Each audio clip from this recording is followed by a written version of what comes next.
Muy bien. Buenas tardes a todos. Entonces, estamos reiniciando nuestra nueva temporada, digamos, de estudios proféticos. Así es que quedamos todavía el año pasado con el gran pacto de Dios pendiente para su terminación. Y yo no sé si será coincidencia, pero justamente el folleto que viene ahora, para los que ya lo vieron y lo tienen, es acerca del pacto.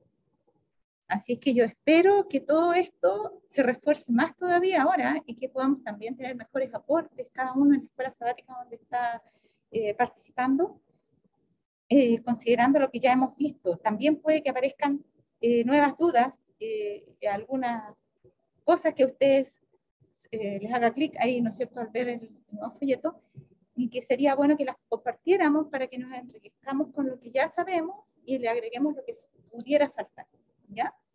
Así es que vamos a ya dar inicio entonces, quizás haciendo un pequeño recuerdo. Vimos en cuanto a este gran pacto de Dios, ¿no es cierto? Que en el fondo es un pacto eterno, es el pacto de Dios, no con nosotros directamente, sino a través de Cristo con nosotros, ¿ya? El pacto es hecho con Cristo, según Gálatas 3:16, si nosotros lo analizamos bien, como lo vimos, el pacto de Dios es hecho con alguien que puede responder. Dios sabe que nosotros no somos capaces de guardar ningún pacto.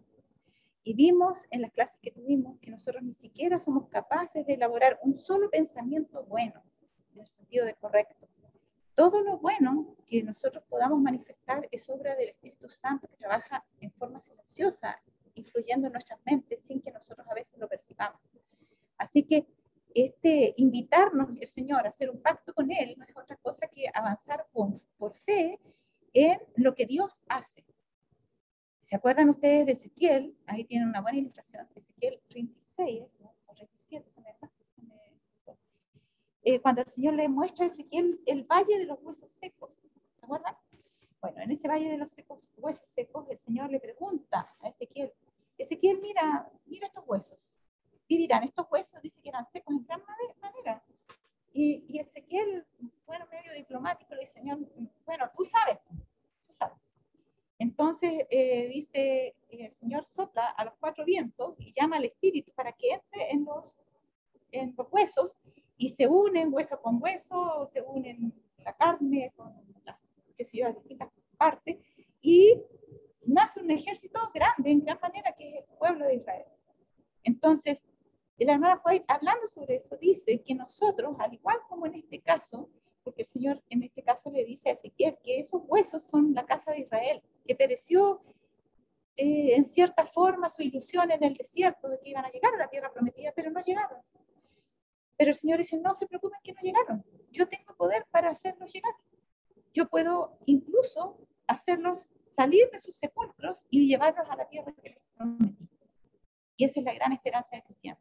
Entonces, hablando ahora de la perspectiva espiritual, el hermano White comentando allí, dice que el Señor nos pide que nosotros también le hablemos a los muertos, a estos huesos muertos, digamos, como si estuvieran vivos, hablando acerca de las personas que todavía no tienen vida espiritual, que nosotros les hablemos para que el Señor pueda entrar y pueda levantarlos y ponerlos de pie y les pueda dar vida, porque Él es el que da la fe, es un don de Dios, es el que da, cuando nosotros queremos, es porque Él nos da el querer, y luego que nosotros avanzamos, Él nos da el hacer también.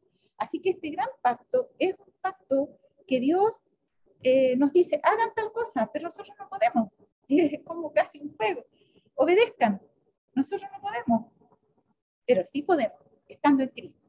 ¿Ya? Entonces el Señor nos ha mostrado el camino, y el camino es Cristo mismo. Entonces vamos a ver algunas cositas para resumir al respecto. Acá, ¿no es cierto? Lo que nosotros estuvimos viendo son lecciones y advertencias para permanecer en el pacto de Dios, ¿ya?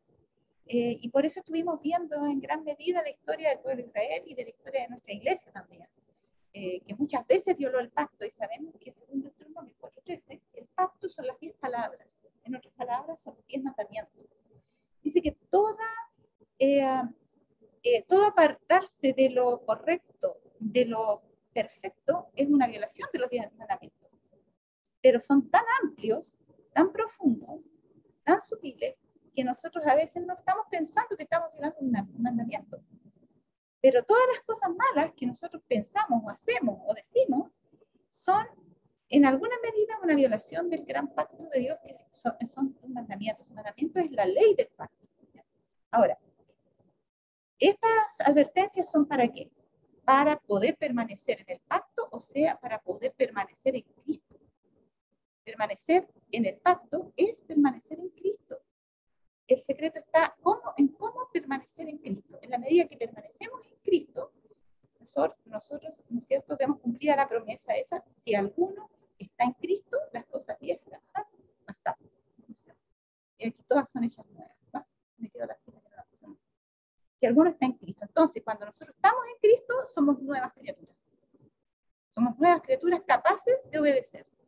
Y después acá abajo, 1 Corintios 3:23, dice: vosotros sois, entre comillas está hablando de nosotros, somos de Cristo. ¿Y Cristo es de quién? De Dios.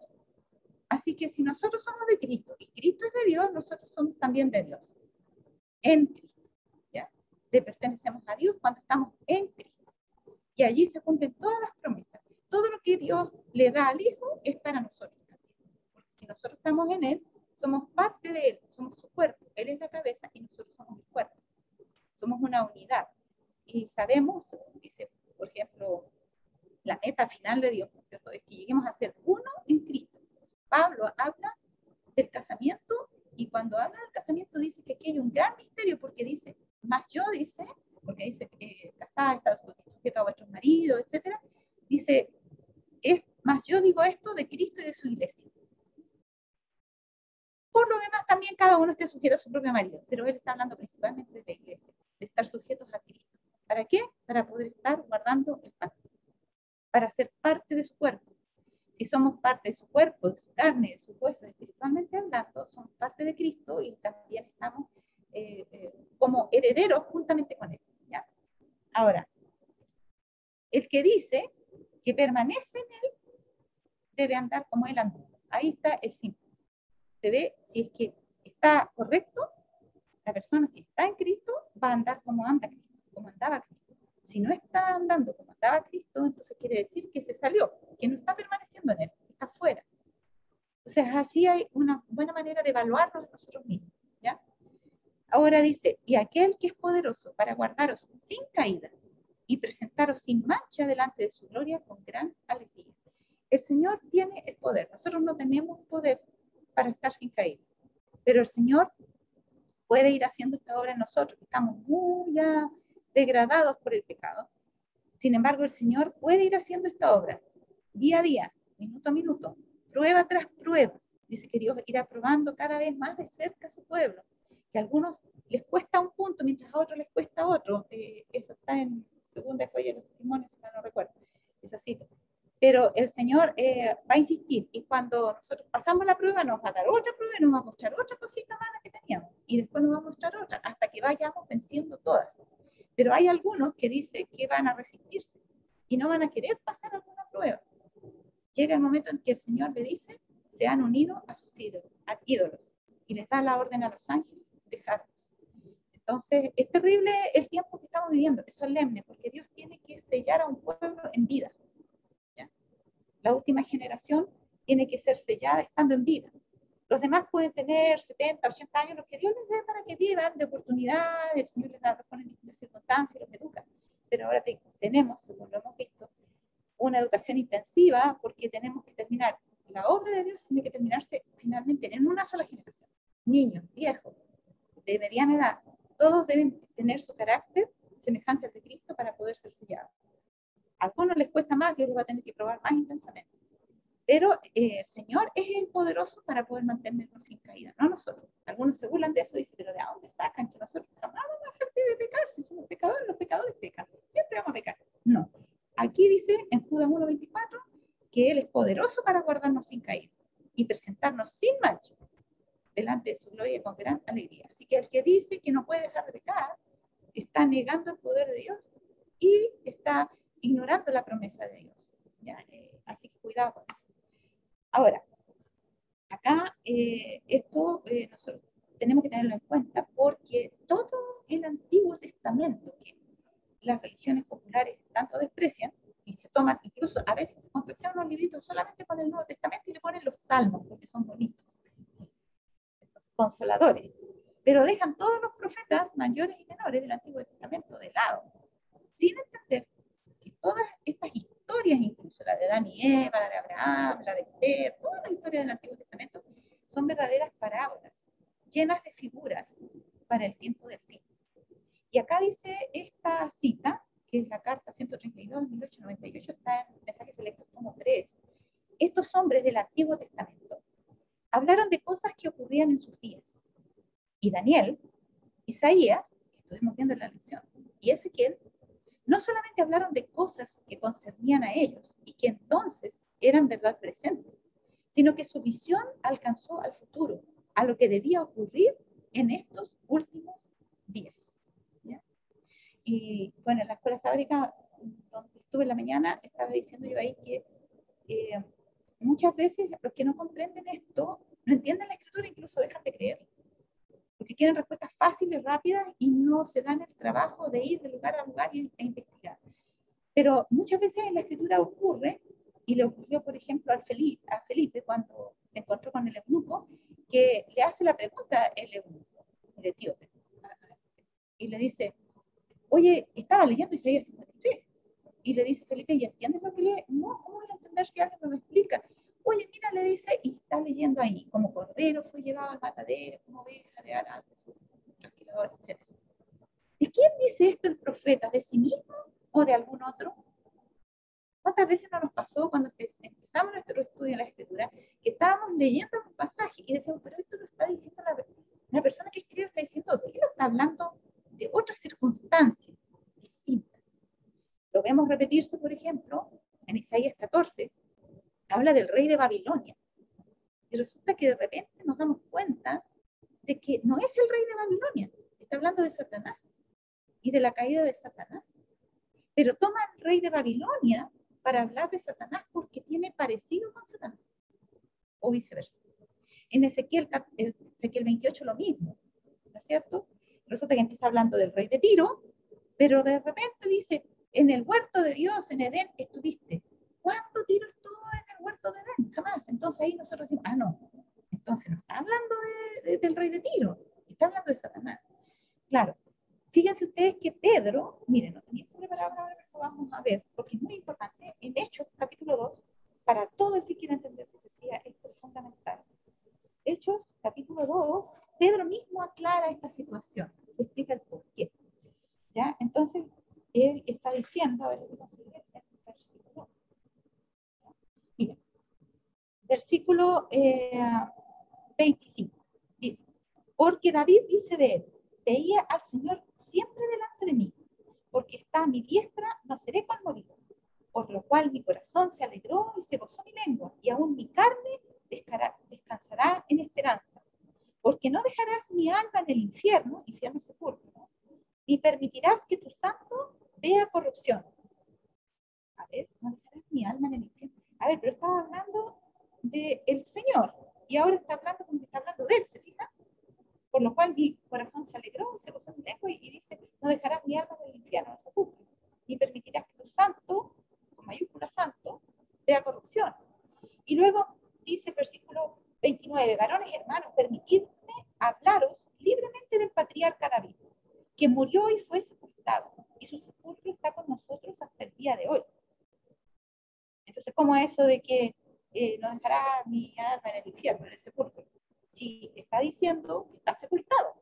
Entonces, él mismo está explicando, ¿ya? Y le dice, su sepulcro está con nosotros hasta el día de hoy, pero siendo profeta, ahí está la clave, pero siendo profeta, dice el versículo 30, y sabiendo que con juramento Dios le había jurado que del fruto de sus lomos, en cuanto a la carne, levantaría al Cristo que se sentaría sobre su trono, viéndolo antes, habló de la resurrección de Cristo, que su alma, la de Cristo, ¿cierto?, no fue dejada en el infierno y su carne vio corrupción. ¿Se fijan? Él está aclarando que David, cuando habla como profeta, está hablando de pronto como de sí mismo, pero de repente está hablando de otro personaje que es Cristo. Entonces, las personas que amamos la palabra de Dios, no nos quedamos con la respuesta corta y, no, cambio y fuera. No, esto no, no. vamos investigando de un lugar a otro, y por ejemplo allí Pedro nos aclara eso, ¿ya?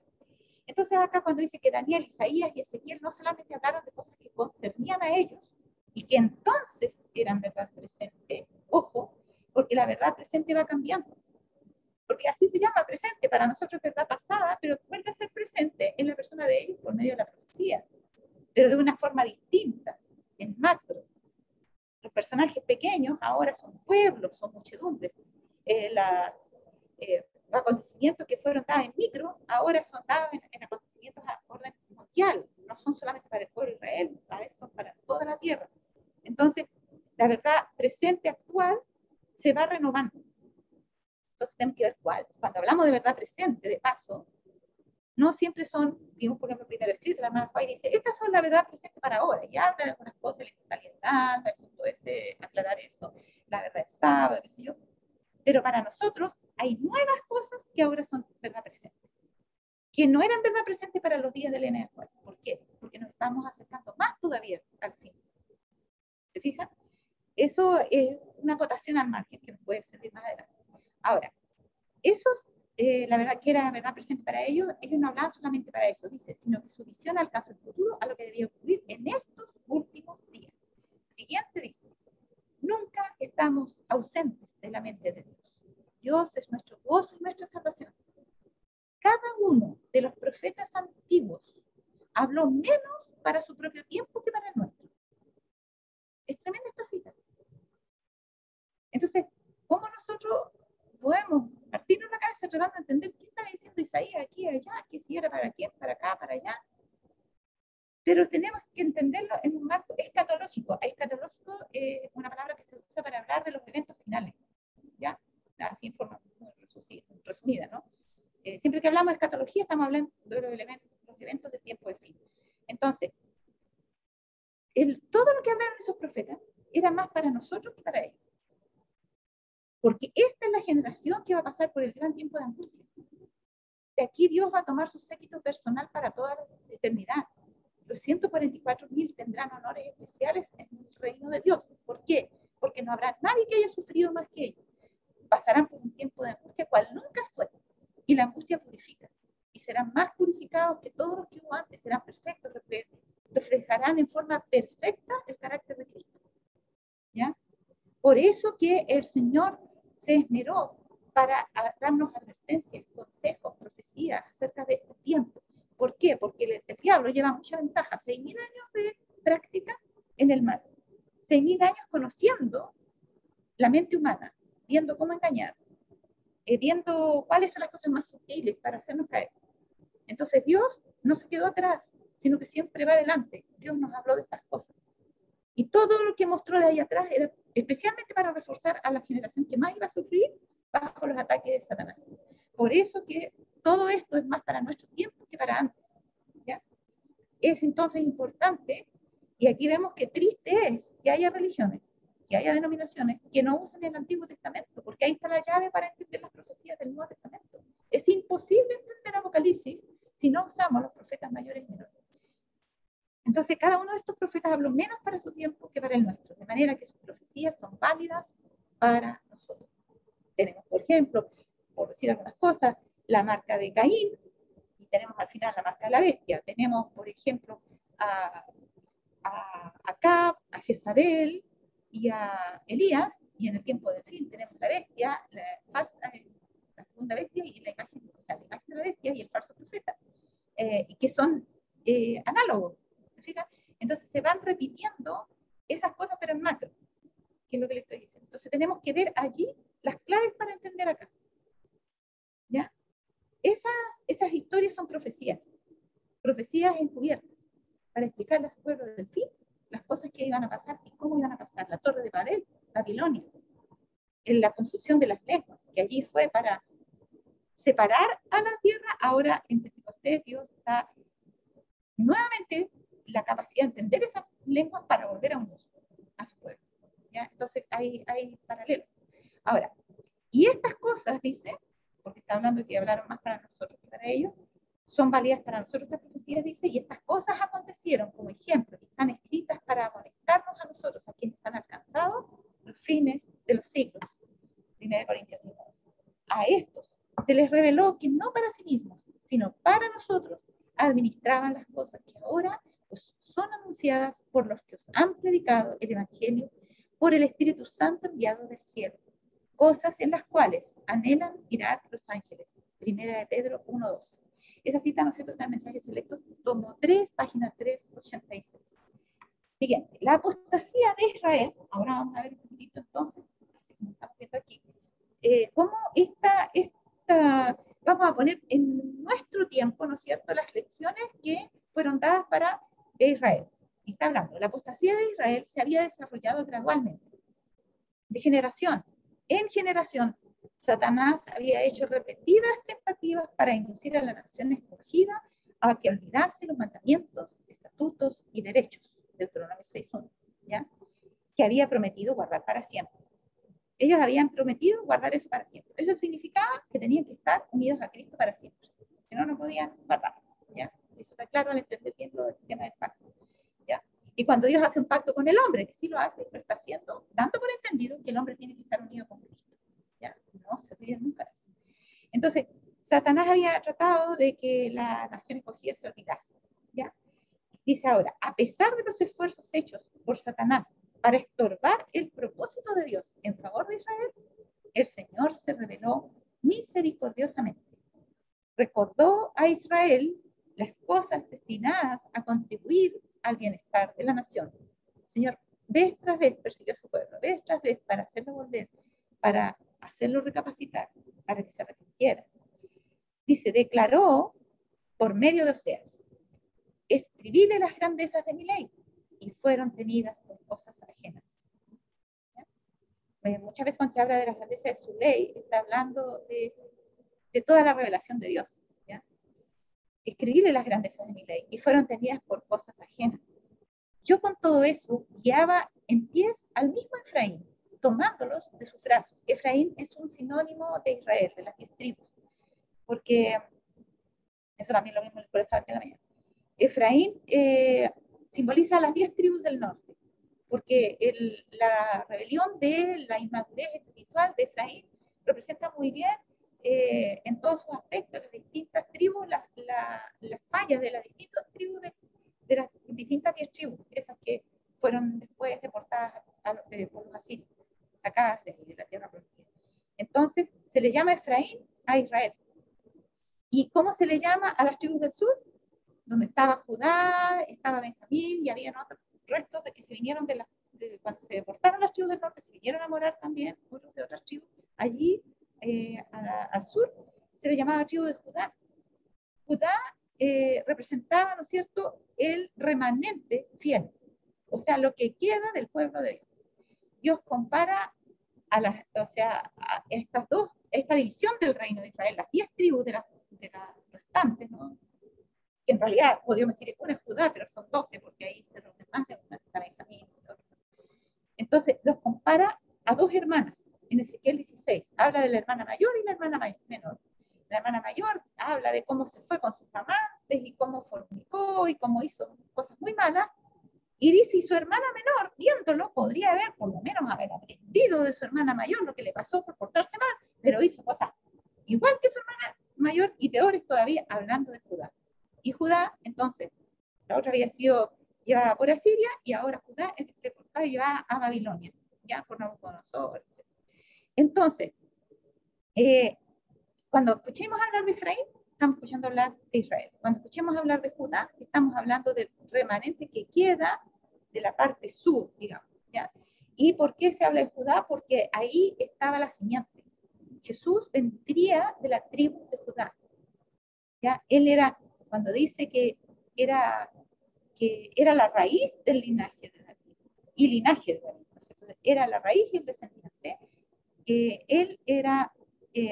David era descendiente de Judá, ¿ya? Entonces ahí está la tribu de Judá, y toma ese nombre para todo lo que queda del pueblo de Israel, digamos, queda ahí. ¿Se acuerdan cuando volvieron a ser restaurados a su nación y vuelven del exilio nuevamente a su tierra en tiempos de Esdras y Nehemías? Y muchos varones también, los que habían quedado en la tierra de allá de Israel, que eran israelitas de otras tribus, se unieron a ellos. Incluso estuvieron buscando sacerdotes sacerdotes allí porque les faltaron sacerdotes y vinieron de esos sacerdotes los que fueron temerosos de Dios para también ser llamados al ministerio. Ahora dice, no conocieron que yo los cuidaba, dice el Señor. Está hablando Oseas 8:12 y 11:3. El Señor, dice, los había tratado con ternura, instruyéndolos por sus profetas y dándoles renglón sobre renglón, precepto sobre precepto. Citando Isaías 10, perdón, a ver, Isaías 13:10. Ay, sí, ya, Isaías 13:10. Ahora dice, si Israel hubiese escuchado los mensajes de los profetas, se le habría ahorrado la humillación que siguió. Por lo tanto, la lección para nosotros es necesario que atendamos a estas cosas, que veamos qué pasó con el pueblo de Israel, para que no repitamos la misma historia, para que prestemos atención a los profetas. Y hoy tenemos otra profeta remanente, digamos, que quedó para el tiempo nuestro. Reservó el Señor a alguien para nuestro tiempo, para que también nos amonestara. ¿Cómo la hemos tratado? Igual como trataron a los profetas antiguos, el pueblo del Señor, o diferente. Eso para que reflexionemos. Ahora, si Israel hubiese escuchado entonces los mensajes de los profetas, se le habría ahorrado la humillación que siguió. Más adelante dice el mensaje que le mandó por Oseas fue este: mi pueblo está destruido por falta de conocimiento. ¿Por cuánto tú? ¿Es importante el conocimiento entonces? Ojo con eso. Y algunos creen que no. No es tanto. Más de una persona me ha dicho, oye, yo creo que tanto que las profecías, yo prefiero estudiar de Cristo nomás. Tanto que profecía y profecía. Mi pueblo está destruido por falta de conocimiento. Por cuanto tú has rechazado con desprecio el conocimiento de Dios, yo también te rechazaré. Más adelante dice, puesto que te has olvidado de la ley de tu Dios, o sea, 4:6 hablando. Bueno, ahí queda esa parte suspendida. Ahora dice, en toda época, la transgresión de la ley de Dios fue seguida por el mismo resultado. En los días de Noé, cuando se violó todo principio del bien hacer, y la iniquidad se volvió tan arraigada y difundida que Dios no pudo soportarla más, se promulgó el decreto: raeré los hombres que he criado de sobre la faz de la tierra. Génesis 6:7. ¿Se recuerdan? En los tiempos de Abraham, el pueblo de Sodoma desafió abiertamente a Dios y a su ley, y se manifestó la misma perversidad, la misma corrupción y la misma sensualidad desenfrenada que habían distinguido al mundo antediluviano. El hombre siempre peca de la misma manera y llega a lo mismo. Entonces, lo mismo que había pasado en tiempos de Noé pasó también en tiempos de Abraham, cuando estaba su sobrino en Sodoma, Lot, ¿no es cierto? Y Gomorra ahí, y tuvo que sacarlo Dios y perdió todo lo que él pensaba que iba a ganar en Sodoma y Gomorra, salió con lo opuesto para poder salvar su vida. Había perversidad, corrupción y sensualidad desenfrenada. ¿Acaso no es lo mismo que vemos hoy en el mundo? Dice, la misma entonces corrupción y la misma sensualidad desenfrenada que habían distinguido al mundo antediluviano. Los habitantes de Sodoma sobrepasaron los límites de la tolerancia divina y contra ellos se encendió el fuego de la venganza. ¿Ya? O sea, como dijo Dios en tiempos del diluvio, no contenderá mi espíritu con el hombre para siempre, más serán sus días 120 años, y Noé predicó 120 años. Ahora nosotros también tenemos, en el caso de Sodoma, que llegó un momento, en el otro momento, que Dios acabó su paciencia, llegó el diluvio, y acá fue diluvio de fuego en el caso de Sodoma y Gomorra. Y al final va a ser también diluvio de fuego. El tiempo que precedió al cautiverio de las 10 tribus de Israel, o sea, cuando Dios les estaba llamando para arrepentirse, ese tiempo se destacó por una desobediencia y una perversidad similares. No se tenía en cuenta para nada la ley de Dios. ¿Cuál es el problema recurrente? La ley de Dios. La ley de los hombres en contra de la ley de Dios. Los derechos de los hombres en contra de los derechos de Dios. La lección de la mañana nos enseñaba, Dios dijo que Él iba a castigar a su pueblo porque ellos habían escogido lo que a Él no le agradaba, que Él día y noche había tratado de llevarlo a lo correcto, a lo bueno, a lo que era para su bien, pero ellos escogieron lo que a Dios no le agradaba. Ahora, dice, en el tiempo que precedió al cautiverio de Israel se destacó por una desobediencia y una perversidad similares. No se tenía en cuenta para nada la ley de Dios, y esto abrió las compuertas de la iniquidad sobre Israel. Una vez que se echa por tierra la ley de Dios, el mundo se desquicia. Fíjense nada más, por ejemplo, el mandamiento, no cometerás adulterio. Cuando no reconocemos a Dios, el mundo en la actualidad no reconoce a Dios.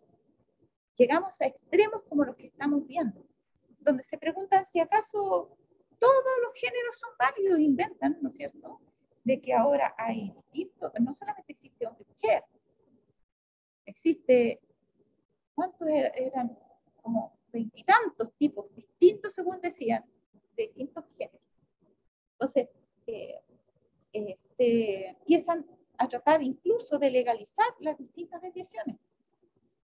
Y entonces se choca ley contra ley, porque de repente los derechos de los homosexuales los exaltan tanto que van en contra de los derechos de los heterosexuales. Y es un desquiciamiento. Es terrible. O sea, no, en vez de lograr, como ellos piensan, paz y respeto y todo, al contrario, se abren las puertas de la agresividad, de la rebelión, de la intolerancia, ¿cierto?, de unos grupos contra otros. Y así, con los distintos mandamientos pasa lo mismo. Dice, Oseas declaró, Jehová pleitea con los moradores de la tierra, porque no hay verdad, ni misericordia, ni conocimiento de Dios en la tierra. Perjurar y mentir y matar y hurtar y adulterar prevalecieron, y sangres se tocaron con sangres. Oseas 4, 1, 2. Las profecías de juicio que dieran Amós y Oseas iban acompañadas de predicciones referentes a una gloria futura. ¿Ya? Nuevamente lo que estábamos diciendo. A las 10 tribus durante mucho tiempo rebeldes e impenitentes no se les prometió una restauración completa de su poder anterior en Palestina. Ni siquiera se le hizo la promesa. Esas 10 tribus se dispersaron y se perdieron en la tierra. Hasta el fin del tiempo habrían de andar errantes entre las gentes. Pero mediante Oseas fue dada una profecía que les ofreció el privilegio, y estamos hablando aquí de las 10 tribus, no de la tribu Judá. Mediante Oseas fue dada una profecía que les ofreció el privilegio de tener parte en la restauración final que ha de experimentar el pueblo de Dios al fin de la historia de esta tierra. Dicen algunos, ¿no ven? Yo lo decía. Israel nuevamente va a volver a ser nación. Dios lo va a restaurar. No, señor, no está hablando de eso. Miren, dice que se le va a dar el privilegio de tener parte en la restauración que va a experimentar el pueblo de Dios al fin de la historia de Dios, del pueblo de esta tierra, que es el pueblo de Dios. Después de tener esta restauración, se le va a dar parte con el pueblo de Dios. Dice, ¿cuándo? Cuando Cristo aparezca como Rey de Reyes y Señor de Señores. Demasiado tarde para los que anhelan un reino terrenal nuevamente de Israel, ¿ya? Porque va a ser para cuando Cristo aparezca. Dice acá, declaró el profeta, muchos días estarán los hijos de Israel sin rey y sin príncipe y sin sacrificio y sin estatua y sin efod y sin terafín. Terafín dice, terafín. Después, agregó el profeta, volverán los hijos de Israel y buscarán a Jehová su Dios y a David su rey y temerán a Jehová y a su bondad, ¿cuándo? En el fin de los días. O sea, 3, 4 y 5. Entonces, al fin de los días, después de que pasen mucho tiempo sin el santuario, en el fondo, porque todo lo que está describiendo aquí es el reino civil y el reino religioso. O sea, estaba el príncipe representando el reino civil, puede decir, y también el sacrificio, lo del estatua, que por ejemplo tenemos lo de los querubines ahí en el santuario, el efod, el serafín, todos son componentes del santuario, ¿ya? Iban a estar sin el santuario, sin el servicio del santuario, muchos días, el santuario terrenal, no el espiritual. Pero les dice, usted va a estar muchos días así, muchos días son muchos años en profecía. Pero al final de los días, los hijos de Israel buscarían a Jehová, su Dios, y a David, su rey. Pero David no es de David porque ya no existe. ¿Quién existe en su lugar? Como nos enseñó Pedro, es Cristo, ¿no? Que es el verdadero rey, que es la simiente de David. Y temerán a Jehová y a su bondad en el fin de los días. Ahora, la división del reino fue tan solo el comienzo de una historia admirable. ¿Ya? Cuando se divide el reino de las 10 tribus del norte con lo que queda en el sur, el Señor dijo, voy a sacar a un lado esta manzana porque están todas podridas y me queda una sola buena, la tengo que separar rápido porque se va a echar echar a perder con las otras, y les mandó a Siria como 100 años antes para que los sacara de allí, a los de las tres tribus del norte, y quedó solamente los del sur, con todas las amenazas que vimos ahora en el folleto de Isaías y lo que pasó. Ahora dice, esa división de esos dos reinos fue tan solo el comienzo de una historia admirable en la cual se revela la longanimidad y la tierna misericordia de Dios. Desde el crisol de aflicción por el cual debían pasar por causa de sus tendencias al mal, hereditarias y cultivadas. Me llamó mucho la atención esta cita, porque esto es verdad presente. ¿Ya? Esto de que estamos hablando mucho ahora acerca de las tendencias, y se habla de si Dios puede erradicar esas tendencias hereditarias.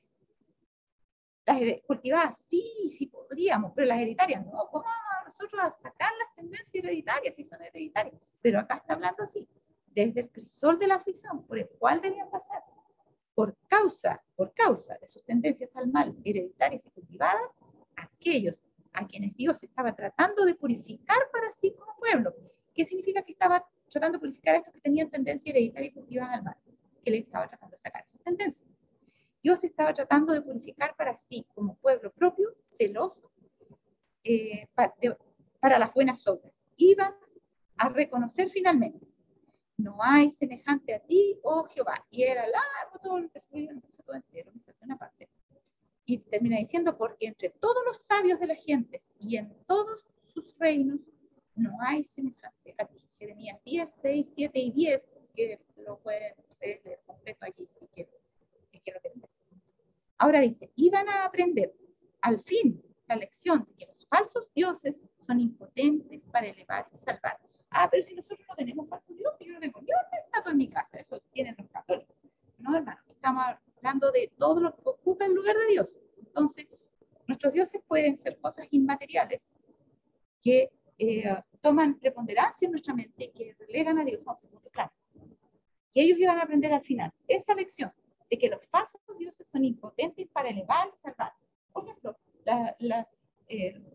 que tenemos por autoridades, la psicología, la historia, todas estas ciencias, ¿no? Incluso la misma teología, cuando se vuelve una ciencia fría, porque eso ocurre, también se puede transformar en un dios.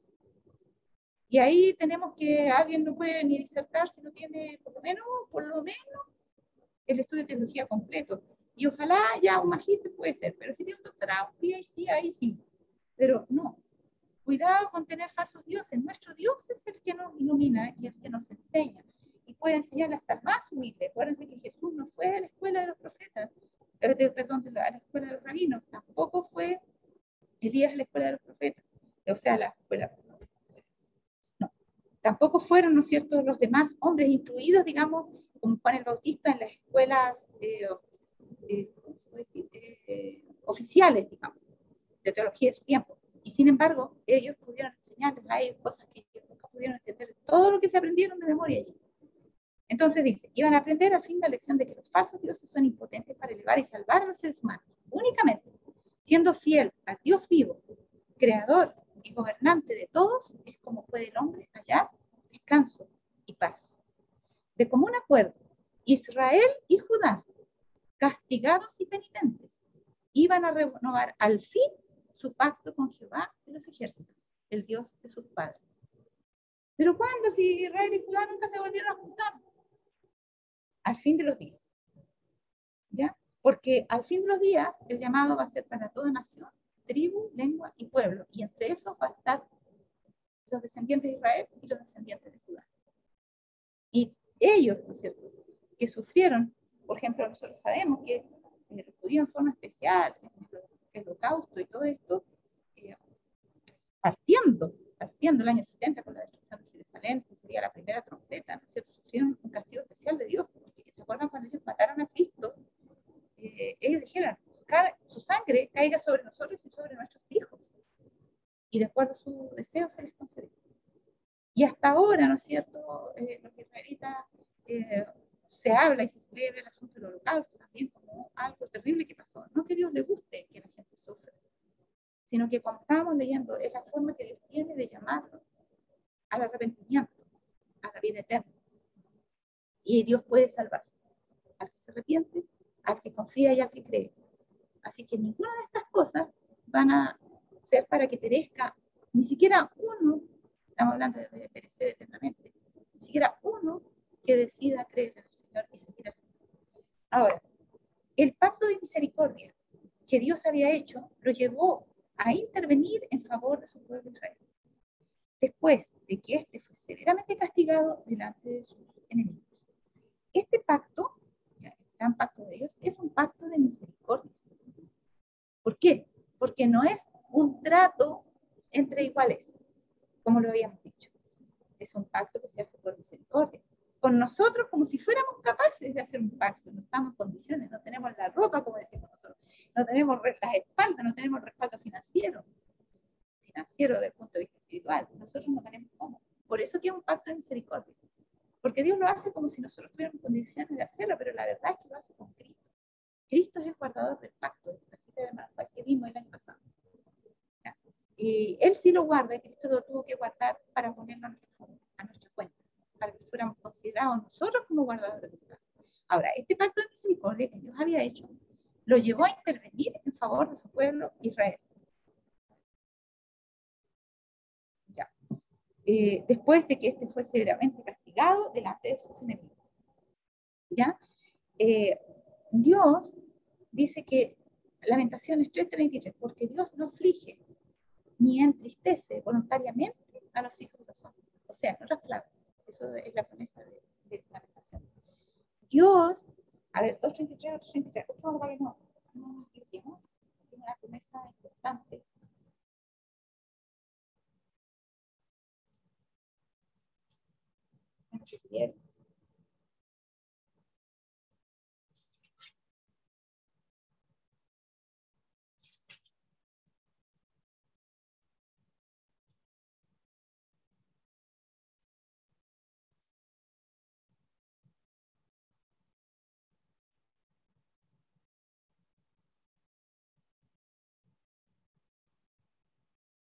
No encuentro. Si alguno lo encuentra antes que yo, felicitaciones. ¿Ya? Y la 3:20.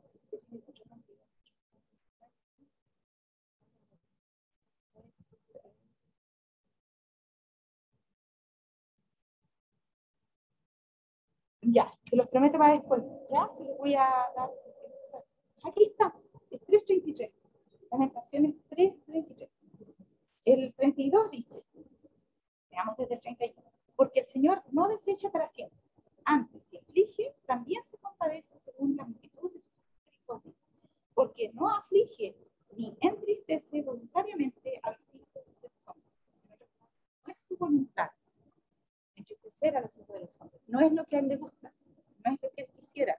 Lo hace por la necesidad, digamos, es la única forma a veces de poder salvar.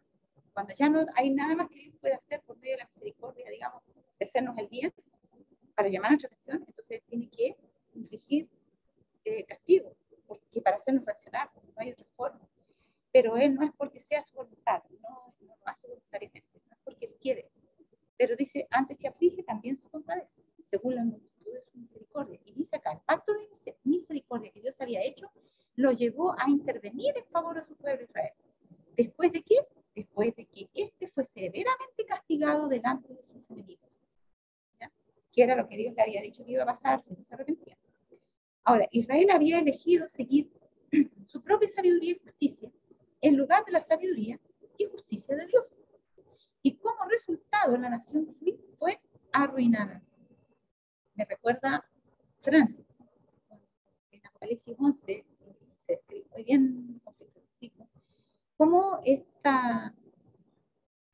odio hacia la religión que se despertó gracias al abuso de la religión, porque acuérdense que la religión católica hizo las perversidades más terribles, entonces el pueblo odió la religión y odió todo lo que tuviera que ver con religión, incluyendo a Dios, y declaró en forma, digamos, es la única nación, dice que en su constitución declaró que Dios no existe. ¿Ya? Entonces, ¿qué pasó? Empezaron a matar a todo el que tuviera que ver algo de religión, empezando los sacerdotes, todos, a matarlos, matar todos esos dirigentes que les hablaron cosas de Dios, a matarlos. Y todos los días corría la sangre por las calles, matando a todos los dirigentes religiosos. La gente, los hijos de Dios, justamente antes de eso, eso fue como la restitución, los hijos de Dios que habían sido perseguidos por el clero, tuvieron que huir a otras naciones para salvar sus vidas, y muchos no las salvaron.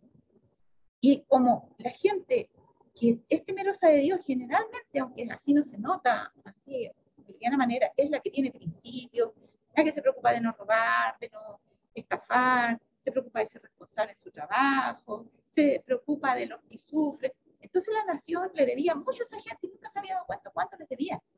Pero cuando el clero comenzó a perseguir a los cristianos, por estudiar la Biblia, imagínense qué tremenda cosa.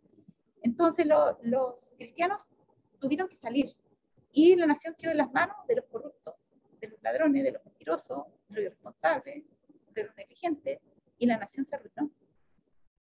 ¿Ya? Ese es el segundo ay de Apocalipsis. ¿Ya? Y está en Apocalipsis 11 escrito ahí.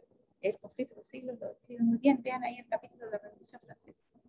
Entonces dice, Israel había elegido seguir su propia sabiduría y justicia en lugar de la sabiduría y justicia de Dios. Como resultado, la nación fue arruinada. Dios permitió que sufriera bajo un doble yugo para que pudiera ser humillado y se arrepintiera. Al doble yugo. Primero Asiria contra las tribus del norte y después Babilonia contra Judá al sur. Pero los judíos dispersos y cautivos no fueron dejados sin esperanza. Se les animó pues mediante esa humillación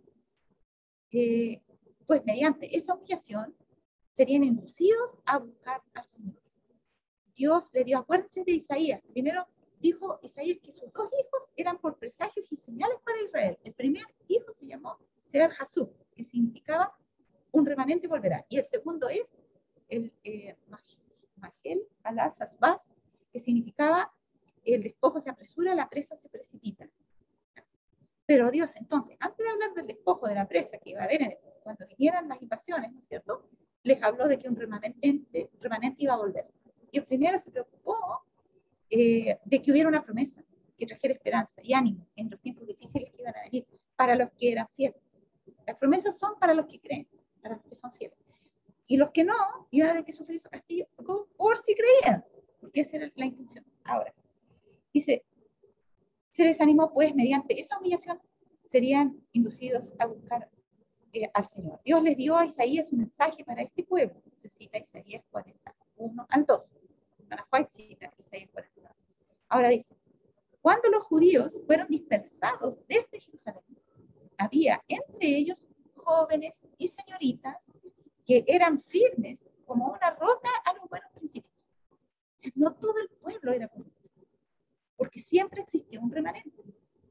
Desde que se le habló a Adán y Eva y Cristo mandó la promesa, o sea, que Él iba a dar su vida por ellos, se les explicó que en toda generación iba a haber algunos pocos, que iban a ser fieles, aunque la mayoría se iba a rebelar. Y dice, pero estos pocos eran como una roca de fieles. ¿A qué? A los buenos principios. Hombres y mujeres cuya conducta no hacía que el Señor se avergonzara de llamarlo a su pueblo. Entonces el Señor, cuando le habla a su pueblo, le está hablando no a todos, le está hablando a esos hombres y mujeres que no lo avergonzaban delante de los demás. Su corazón se entristecía por la apostasía que no podían impedir. ¿No le ha pasado eso a ustedes? Su corazón se entristecía por la apostasía que no podían impedir. Esos inocentes debían sufrir por los culpables. Oh, qué injusticia. ¿Cómo Dios va a permitir que los inocentes paguen por los culpables? No. Miren, Dios dijo, mire, es que es el único camino para salvar a estos otros, y ustedes también lo aman. Hay familias de ustedes ahí, hay gente que ustedes ni se imaginan que están perdidas y los quiero salvar. Pero para darles una prueba de que yo no soy insensible a esto y no soy injusto, yo también voy a sufrir por los culpables. Y yo soy el más inocente que puede existir. Y Cristo sufrió por los inocentes, siendo Él inocente. Sufrió la culpabilidad que debería caer sobre todos los que no son inocentes. Esos inocentes debían sufrir por los culpables, pero Dios les daría fortaleza suficiente para su día. Siempre está la promesa. Entonces, nunca nos deja sin una promesa. Fue a ellos a quienes se envió el mensaje de ánimo. El mensaje de ánimo entonces no era para todo el pueblo de Israel en masa. El mensaje de ánimo era para los fieles que había dentro del pueblo de Israel. La esperanza, dice, de la nación, la esperanza de la nación residía en que esos jóvenes y señoritas conservaran su integridad. Así también hay una cita que habla de que muchas veces, increíble, cuánto el mundo le debe a los hijos de Dios y no valoran a los hijos de Dios, que dice muchas veces, a veces en un accidente o algo, basta que haya un hijo de Dios dentro de un bus, pongámosle, que tenga un accidente, vuelque y muera mucho, para que ese bus a lo mejor no vuelque, para que Dios eh, eh, ¿cómo se llama? Por benevolencia hacia ese hijo suyo que va ahí en consideración a ese hijo suyo, salve al bus y se salven los otros, se salvan gracias al Hijo de Dios, a quien desprecian. Y eso ha ocurrido muchas veces, siempre. ¿Se acuerdan cuando fue a destruir Sodoma y Gomorra el Señor? Y entonces vino el Señor primero y le contó a Abraham lo que iba a hacer. ¿Cómo no le voy a yo a contar a Abraham, mi amigo, lo que voy a hacer? Y le cuenta que va a destruir Sodoma y Gomorra. Y entonces empieza Abraham a interceder, Señor, y si hubiera allí 15 justos, ¿también vas a destruir a toda la ciudad junto con esos 15? No lo destruiré por amor a los 15. Señor, si de esos 15 faltaran 5 y hubieran 10, ¿las destruiría? Igual, aunque hubieran 10, no la destruiría por amor de los 10. Y ahí nosotros podemos ver cómo el Señor muchas veces, por amor de unos pocos, le perdona la vida a muchos. ¿Ya? Y en este caso dice que la esperanza para la nación residía en que sus jóvenes y señoritas conservaran su integridad, para que ellos pudieran ser, después del cautiverio, fueran establecidos nuevamente a su patria. Y en su cautiverio, dice, esos obedientes influyeron sobre sus compañeros idólatras. Si todos los que fueron llevados cautivos se hubieran aferrado firmemente a los principios correctos, habrían impartido luz en cada lugar donde fueron esparcidos. Pero permanecieron en su impenitencia y les sobrevino un castigo todavía mayor. Sufrieron esas calamidades para su purificación. Nuevamente volvemos a ver aparecer este concepto, el concepto de purificación. De sacarnos, despojarnos del pecado que nos asedia, como dice Pablo. ¿Ya? Entonces, ¿qué tenían que sacar de sí? Las tendencias al mal, tanto hereditarias como cultivadas, porque Dios se preocupa de lo que está en lo profundo, en el corazón. Por fuera podían tener una conducta buena, por fuera. ¿No? Aparentemente no robar, aparentemente no mentir, pero en su corazón podía reinar la mentira y podía reinar la deshonestidad. Las tendencias estaban ahí, pero Dios quiere sacar las tendencias. Por medio de las cosas que pasan afuera, Dios nos hace examinar, nos somete a prueba para que eliminemos de raíz el mal. No lo que está por fuera, sino que amemos el bien y lleguemos a odiar el mal que antes amábamos. Eso es verdadera purificación. Purificación no es reformarse externamente. Purificación es erradicar las tendencias al mal. Dios quería colocarlos en una situación donde pudieran ser instruidos.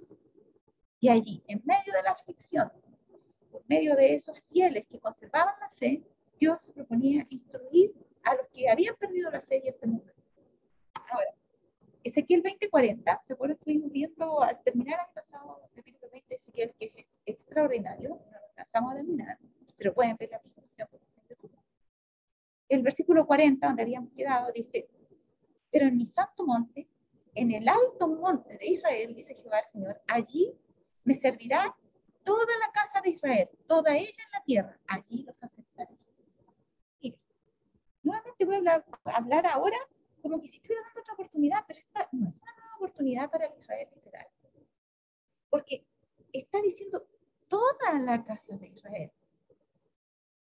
Esto quiere decir, está incluyendo también a los del sur, que eran el Israel original, ¿no? Pero dice toda ella en la tierra. Entonces está hablando de un Israel que está presente en toda la tierra, que no está en la tierra de Palestina solamente. Y allí hay un santo monte. En el alto monte de Israel, dice Jehová el Señor, allí me servirá toda la casa de Israel. ¿Cuál es este santo alto monte? Santo alto. ¿Cuál es? Es Sión. Y Sión, en el monte de Sión estaba Jerusalén, la ciudad de Dios, es un símbolo de la Sión celestial, de la Jerusalén de arriba, de la cual habla Pablo, la Jerusalén de arriba habla en hebreo, ¿cierto? La cual es libre cuando habla en Gálatas. Y también está presente en Apocalipsis, ¿ya? Están los 144.000, ¿dónde? Sobre el monte de Sión. A ver, Apocalipsis 14. Vamos a ver, y vamos a ver que, claro, los 144.000 no pueden estar todos ahí expresión, o sea, van a emigrar en el tiempo de persecución, se van a ir todos a Israel y a pararse arriba del monte. No, no es eso. Dice, Apocalipsis 14:1, después miré y aquí el Cordero estaba en pie sobre el monte de Sión, y con él 144,000 que tenían el nombre de él y al de su padre escrito en la frente. Entonces, cuando está hablando de este monte de Israel, que es el monte de Sión, que está en Jerusalén, está hablando de un monte espiritual. Es una figura, este monte literal, del monte espiritual, que es la morada de Dios, ¿ya? Que es la celestial, y donde están inscritos los nombres de los hijos de Dios para ser pasados por juicio, y que después van a estar inscritos los nombres de los habitantes de la Nueva Jerusalén cuando termine el juicio y sean sellados todos los hijos de Dios. Ahí dice, en ese alto monte, dice Jehová el Señor, allí me servirá toda la casa de Israel, porque nosotros estamos sentados juntamente con Cristo en los lugares celestiales, dice Pablo. Entonces, nosotros, cuando estamos en la presencia de Dios, cuando nosotros servimos a Dios espiritualmente hablando, y le damos la soberanía que debe tener sobre nuestra vida, allí nosotros le estamos sirviendo. Y eso es una profecía que allí el Señor nos aceptaría, a todo Israel. Israel, entendiendo sobre Israel, a todos los que pasen a ser herederos de las promesas y del pacto hecho a Abraham, hecho a Adán, hecho el Padre con Cristo antes de la fundación del mundo. ¿De qué? De que nos salvaría. Ahora, versículo 41, como incienso agradable os aceptaré cuando os haya sacado de entre los pueblos y os haya congregado de entre las tierras en que estáis esparcidos, y seré santificado en vosotros a los ojos de las naciones. Esto jamás pasó, esto va a pasar. Versículo 42, cuando os haya traído a la tierra de Israel, la tierra por la cual alcé mi mano jurando que la daría a vuestros padres. La tierra de Israel ahora es un problema ahí entre los palestinos y los israelitas, así que no es para allá donde Dios está hablando que nos va a llevar, ¿ya? No es la tierra a la cual Dios alzó sus manos jurando que le daría a nuestros padres. Y las cosas de ver lo que habla, Hebreos 11, día de la fe.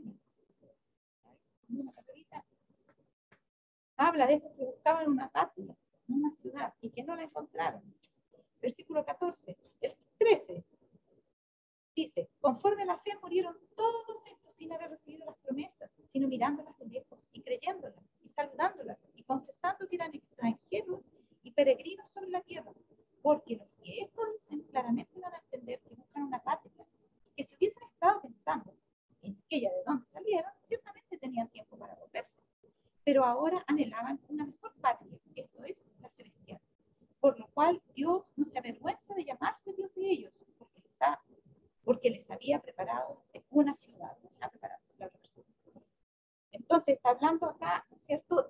Y menciona a todos ahí. Abraham, Moisés, Rahab, todo eso dice que buscaban esta patria. Que murieron y no la encontraron, ¿ya? Pero ¿por qué? Estaban esperando la celestial. A ver si que dice, a ver si termina al final. Y dice más adelante, miren, fueron apedreados, aserrados, probados, muertos a espada, anduvieron de acá para allá, cubiertos de pieles de ovejas y pieles de cabras, pobres, angustiados, maltratados, de los cuales el mundo no era digno. Y el mundo era el que les hacía eso. Errantes por los desiertos, por los montes, por las cuevas y por las cavernas de la tierra, y todos estos, aunque obtuvieron buen testimonio mediante la fe, no recibieron la promesa, proveyendo Dios alguna cosa mejor para nosotros, para que no fuesen ellos perfeccionados sin nosotros. Porque vamos a ir todos juntos a tomar herencia de esa patria. No van a ir los que murieron antes y los que mueren después, sino que todos juntos nos vamos a sorprender por las cosas maravillosas que Dios ha hecho. Y vamos a comenzar a aprender todos juntos las lecciones de la escuela celestial. Ahora, dice, cuando nos haya traído a la tierra de Israel, la tierra por la cual alcé mi mano, jurando que la daría a vuestros padres. La tierra que les había jurado dar a sus padres era la Sión celestial, la Canaán celestial, era la nueva Jerusalén, la tierra de Israel, el Israel espiritual. Ahora, dice acá la promesa, vendrán siervos de Dios con semblantes iluminados y resplandecientes de santa congregación, y se apresurarán de lugar en lugar para proclamar el mensaje celestial.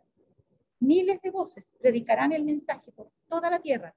Se realizarán milagros, los enfermos sanarán y signos y prodigios seguirán a los creyentes. ¿Cierto? ¿Por qué? Porque cuando estaba diciendo que sería santificado en nosotros, a los ojos de todas las naciones, ¿cómo iba a ser santificado? ¿Cómo dice el Señor que allí le serviríamos todos? ¿No es cierto? Que nos iba a congregar a todos, cuando nos haya congregado el Espíritu Santo para la última proclamación del mensaje final, y después nos va a congregar literalmente en el cielo cuando hayamos cumplido la misión. Y ahora seríamos santificados, dice, vamos a santificar a Dios a los ojos de todas las naciones. Y dice esta cita que será así, de esta forma, predicaremos el mensaje por toda la tierra, y con nuestros semblantes iluminados, resplandecientes de santa congregación, consagración. Esa santa congregación es la que va a dar testimonio de la obra de Dios, y es la que va a iluminar a los que no conocen la santidad, por decirlo de alguna forma. ¿Ya? Ahora, Apocalipsis 18:1, para que ustedes vean la misma profecía. Después de esto vi a otro ángel, el cuarto ángel, el mensaje de los tres ángeles, viene el cuarto para unirse y darle fuerza a sus tres mensajes, que es el ángel de Apocalipsis 18:1. Después de esto vi a otro ángel descender del cielo con gran poder, y la tierra fue alumbrada con su gloria. ¿Cuál es esta gloria? Es la gloria que da el Señor a los que están emulando perfectamente su carácter, están sellados. Ellos proclaman el mensaje, como hemos dicho muchas veces, se entregan al Señor los que escuchan, movidos por el Espíritu Santo, y a su vez esos también se entregan plenamente al Señor, son sellados y vuelven a predicar eso junto con los otros, y otros van siendo sellados, y se va terminando de sellar a la generación del Espíritu. ¿Ya? Esa es la última proclamación, el fuerte pregón. Dice, a ver, aquí me parece que no quiere. Ya.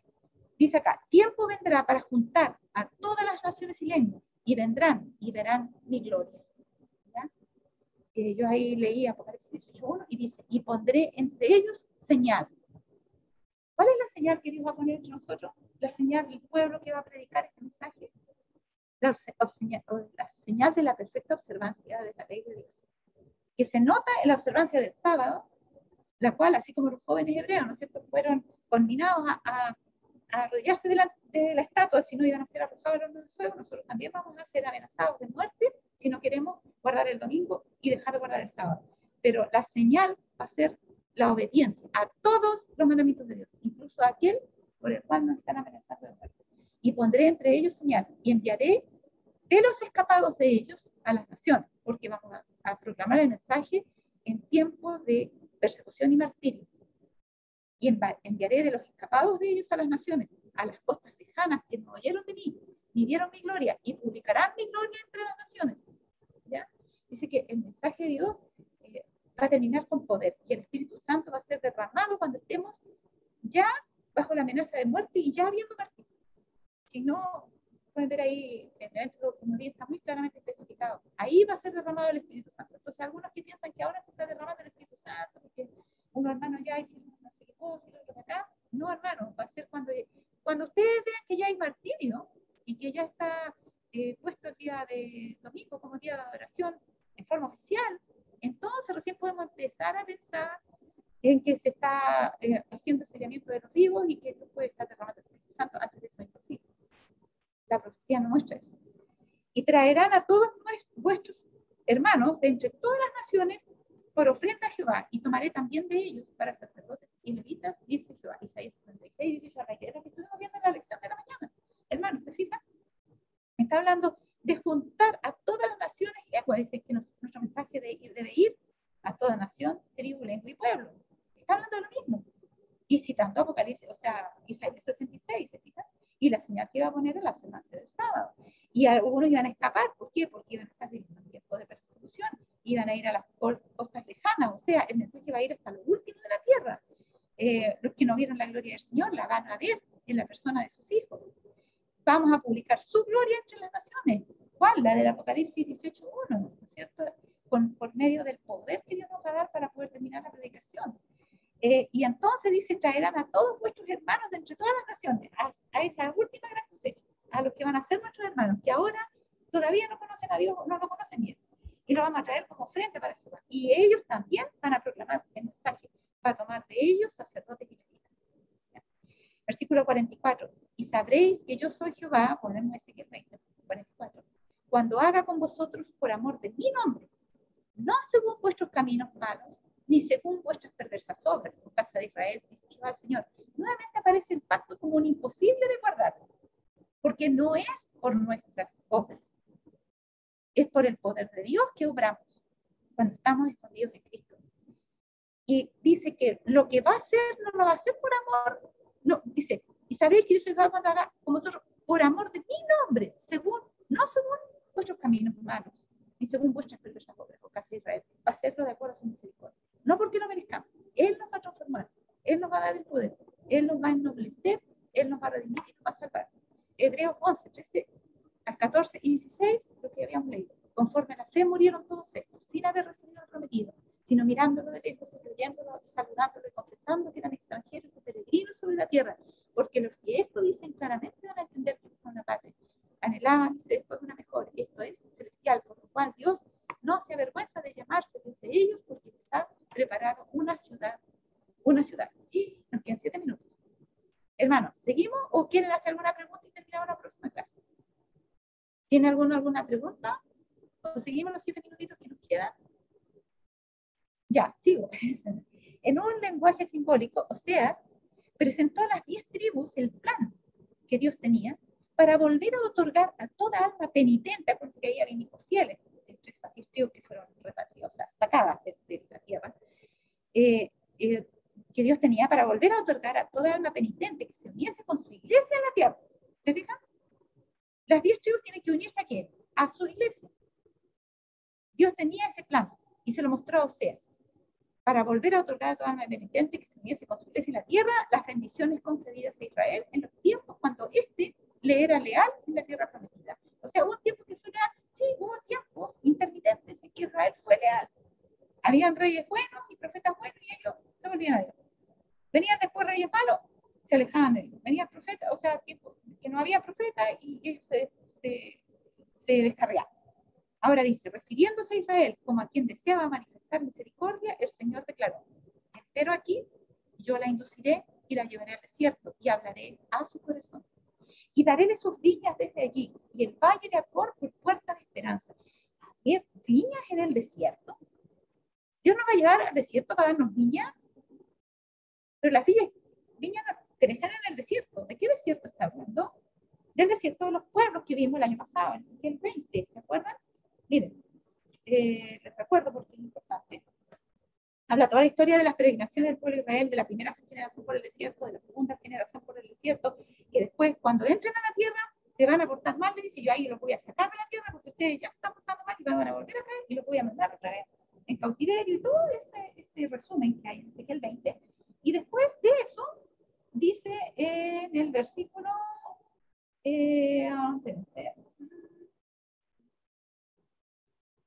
acá, hay que tomar un poquito antes para entender. Dice, versículo 32 en adelante. Y no ha de ser lo que habéis pensado, porque vosotros decís, seamos como las naciones, como las demás familias de la tierra que sirven al palo y a la piedra, materialistas. Pues, digo yo, dice Jehová el Señor, que con mano fuerte y brazo extendido y enojo derramado he de reinar sobre vosotros. Y os sacaré de entre los pueblos y os reuniré de las tierras en que estáis esparcidos con mano fuerte, brazo extendido y enojo derramado. Cuando se habla 2 veces, porque es desierto que viene así la cosa, como el desierto. Y os traeré al desierto de los pueblos. ¿En dónde queda ese desierto? Los pueblos de Etiopía, en Israel, en Palestina, ¿en qué parte queda? En Norteamérica, en Sudamérica. No, es un desierto de todos los pueblos, un desierto, una figura, es un desierto espiritual. Y os traeré al desierto de los pueblos y allí litigaré con vosotros cara a cara. ¿Ya? Es un lugar donde estamos siendo oprimidos, donde hemos huido de la persecución, donde nos encontramos a solas con Dios, en un estado de necesidad extrema, y allí litigaré con vosotros cara a cara. Como litigué con vuestros padres en el desierto de la tierra de Egipto, así litigaré con vosotros, dice Jehová el Señor. Os haré pasar bajo la vara y os haré entrar en los vínculos del pacto. Y apartaré de entre vosotros a los rebeldes y a los que se rebelaron contra mí. De la tierra de sus peregrinaciones los sacaré, mas a la tierra de Israel no entrarán, y sabréis que yo soy Jehová. Muchos son los llamados, pocos los escogidos. Muchos van a ser sacados de sus peregrinaciones, pero después no van a entrar a la tierra de Israel. ¿Por qué? Porque todavía no sacaron la maldad de su corazón. Y aquí está hablando de Israel y está diciendo, miren, retomemos. Entonces dice, en un lenguaje simbólico Oseas presentaba a 10 tribus el plan que Dios tenía para volver a otorgar a toda alma penitente que se uniese con su iglesia en la tierra. O sea, le dice, ustedes también pueden integrarse a este plan, le dice a la 10 tribus. Las bendiciones concedidas a Israel en los tiempos cuando éste le era leal en la tierra prometida. Refiriéndose a Israel como a quien deseaba manifestar misericordia, el Señor declaró, empero, he aquí, yo la induciré y la llevaré al desierto. 1260 años huyó la mujer al desierto. Pero viene todavía el último parte que la mujer va a estar en el desierto, que es la persecución final. Acuérdense del quinto sello, cuando, ¿no es cierto?, dice, reclaman las almas que están muertas bajo el altar, y dice, espérense que todavía, hasta que se junte el número completo de sus hermanos que tienen que ser mártires como ustedes, ¿ya? En la soledad, en la persecución.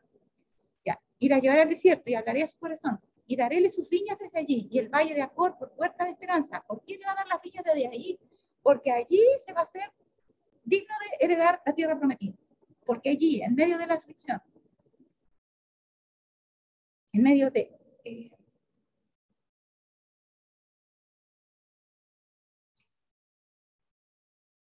la persecución y de los tiempos difíciles, Dios va a poder hablar a su corazón y por fin va a ser oído.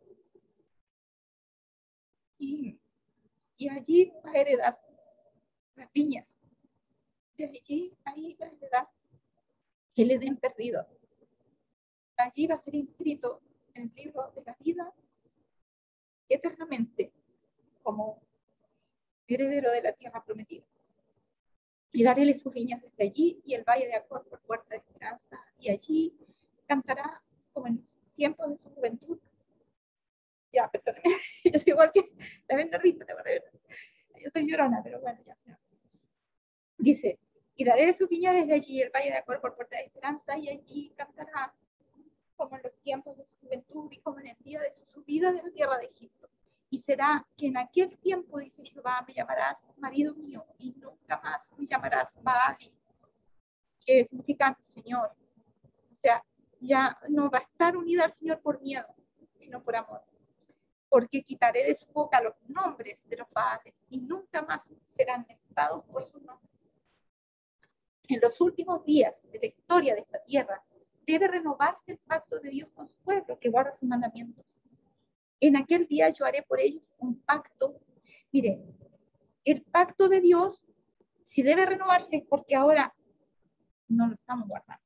Ahí no debe ser renovado. ¿Y cuándo? En los últimos días. Dios no va a renovar su pacto con un pueblo desobediente. Este pacto es un pacto matrimonial. Es el pacto de Cristo con su esposa. Y dice que el matrimonio de Cristo es la unión de la naturaleza divina con la humana. Es el sellamiento. Cuando se complete el número de los redimidos, el cuerpo de Cristo estará completo, es de la cabeza y nosotros somos del cuerpo. Y entonces su esposa estará preparada y entonces podrá venir ese nuevo Jerusalén para albergar a los hijos del Señor, que son verdaderos hijos. En los últimos días de la historia de esta tierra debe renovarse el pacto de Dios con su pueblo que guarda sus mandamientos. En aquel día yo haré por ellos un pacto con las fieras del campo. Aquí empieza a predecir la restauración de la naturaleza, de la tierra, del planeta Tierra. En aquel día yo haré por ellos un pacto con las fieras del campo también. Podemos entender por fieras las bestias, que son los reinos, pero aquí se están refiriendo a las bestias, dice fieras del campo, con las aves del cielo y con los reptiles del suelo, y quebraré el arco y la espada, y quitaré la guerra de en medio de la tierra. Se ve que la guerra no va a ser hasta cuando Cristo venga, así que es un pacto eterno. Quitaré la guerra del medio de la tierra y haré que duerman ellos seguros, cosa que ahora no existe, cada vez va a ser peor. Así que solamente cuando Cristo haga el pacto final. Y te desposaré conmigo para siempre. ¿Se fijan que es un pacto matrimonial? Sí, te desposaré conmigo en justicia y en rectitud y en misericordia y en compasiones. También te desposaré conmigo en fidelidad y tú conocerás a Jehová. Sucederá también que en aquel día yo responderé, dice Jehová, yo responderé a los cielos, y ellos responderán a la tierra, y la tierra responderá al trigo, y al vino, y al aceite, y ellos responderán a Jezreel. Va a haber armonía, se restablecerá la armonía nuevamente entre la tierra y sus moradores, entre el hombre y su Dios. Y te sembraré para mí mismo en la tierra, y me compadeceré de la no compadecida. Y al que dije que no era mi pueblo, le diré, pueblo mío eres. Y él me dirá a mí, tú eres mi Dios. ¿Ya? Versículo 18 al 23. Y acontecerá en aquel tiempo que los que hubieran quedado de Israel y los que hubieran quedado de la casa de Jacob se apoyarán con verdad en Jehová Santo de Israel. De toda nación, tribu y lengua y pueblo saldrán algunos que responderán gozosamente al mensaje. Temed a Dios y dadle gloria, porque la hora de su juicio es venida. Se apartarán de todo ídolo que los una a la tierra y adorarán a aquel que ha hecho el cielo y la tierra y el mar y las fuentes de las aguas. Se librarán de todo enredo y se destacarán ante el mundo como monumentos de la misericordia de Dios. Obedientes a los requerimientos divinos, serán reconocidos por los ángeles y por los hombres como quienes guardaron los mandamientos de Dios y la fe de Jesús. Esto es el pacto. Apocalipsis 14, 6, 7 y 12. He aquí, vienen días, dice Jehová, en que el que ara alcanzará al segador. O sea, y dice, y el pisador de las uvas al que lleva la simiente. O sea, los que predican van a poder, porque dice, ahora uno es el que predica y otro recoge el fruto, porque a veces el que predica no es el mismo que va a recoger. Pero ahora sí, porque es la última predicación, así que vamos, los que predicamos y los que escuchan la predicación, vamos a ser cosechados al mismo tiempo. El que ara alcanzará al segador, y el pisador de las uvas al que lleva la simiente. Y los montes destilarán mosto, y todos los collados se revertirán. Este mosto es símbolo, este vino que es su cuerpo, dice el Señor, o sea, su sangre, perdón, está hablando de la salvación. Y todos los collados se derretirán. Está hablando de que abájese todo collado, todo monte sea bajado y todo collado sea alzado. Está hablando de que los collados se derretirán. Está hablando de cómo se conmoverán los corazones por la presencia, por la acción del Espíritu Santo. Y tornaré el cautiverio de mi pueblo Israel, y edificarán ellos las ciudades asoladas y las habitarán, y plantarán viñas y beberán el vino de ellas, y harán huertos y comerán el fruto de ellos, pues los plantaré sobre su tierra, y nunca más serán arrancados de su tierra que yo les di. Ha dicho Jehová, Dios tuyo. Muy bien, hasta aquí quedamos por la clase de hoy. La próxima es solamente ver el conflicto de los siglos cuando Dios hace el pacto final con su pueblo y entrar en el tema nuevo. Así es que no sé si alguien quiere agregar algo antes de finalizar con respecto a este tema del pacto, que como pueden ver ustedes era muy amplio, es tremendo. Es el pacto que hizo Cristo con Dios para nuestra salvación. Y nosotros entramos en él por medio de Cristo. Y ahora vamos a tener todo un folleto, un trimestre para repasar estas cosas. Espero que vayan bien todos en la línea correcta. Así que vayan comparando, pregunten, anoten, busquen las citas, ¿ya? Y eso. ¿Nadie quiere agregar nada? Porque si no, vamos ya a terminar, ¿ya? Y el próximo sábado a las 16:30 nuevamente nos encontraremos, ¿ya? Un abrazo grande para todos, que Dios los bendiga, que tengan una linda semana